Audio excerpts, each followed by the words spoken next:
I hate to say this, but there's no such thing as the force of gravity. What? I wish I didn't know that. Sorry, say that again, Marcus. There's no such thing as the force of gravity. Well, explain that.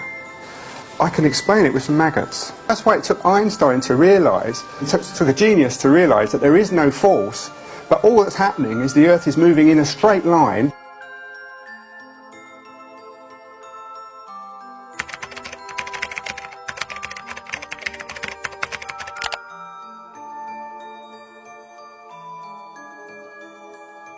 Disclaimer dulu sebelum kita bahas tentang gravitasi ini, saya akan menyampaikan sudut pandang dari para ilmuwan dan peneliti, atau bukan dari pendapat saya pribadi. Mari kita mulai. Pertama kita bahas tentang gravitasinya itu sendiri. Gravitasi ditemukan Isaac Newton di tahun 1687 saat dia kejatuhan buah apel. Adapun fungsi gravitasi dalam bumi bola itu adalah untuk menjaga sesuatu agar tetap di tempatnya. Jadi kita tidak jatuh meskipun posisi kepala kita di bawah dan kaki kita di atas karena adanya gaya tarik gravitasi. Selain itu kita dan air laut tidak terlempar meskipun bumi berputar dengan kecepatan sekitar 1670 km per jam.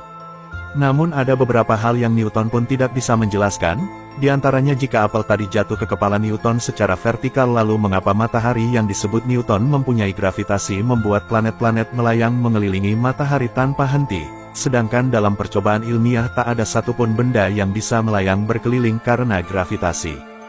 Bahkan sekelas Einstein pun tak bisa menjelaskan lewat teori relativitasnya bahwa matahari itu mempunyai gravitasi.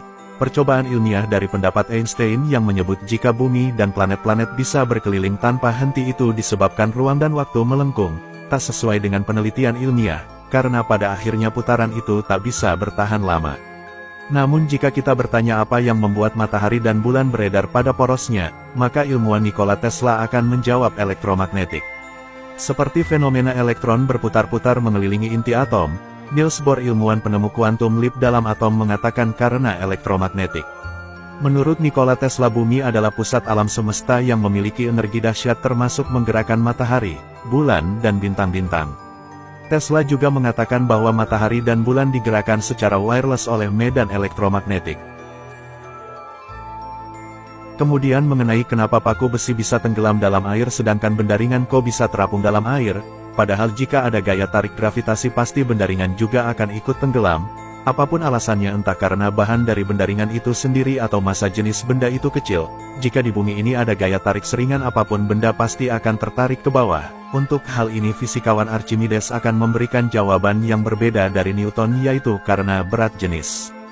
Jadi berat jenis paku besi lebih besar daripada mediumnya yaitu air, sedangkan benda ringan terapung karena lebih ringan daripada mediumnya yaitu air.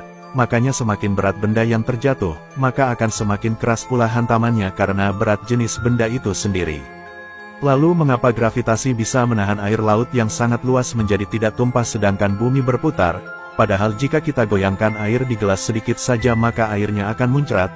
Selain itu kenapa balon gas yang sangat ringan bisa terbang dan tak mampu ditarik oleh gaya gravitasi?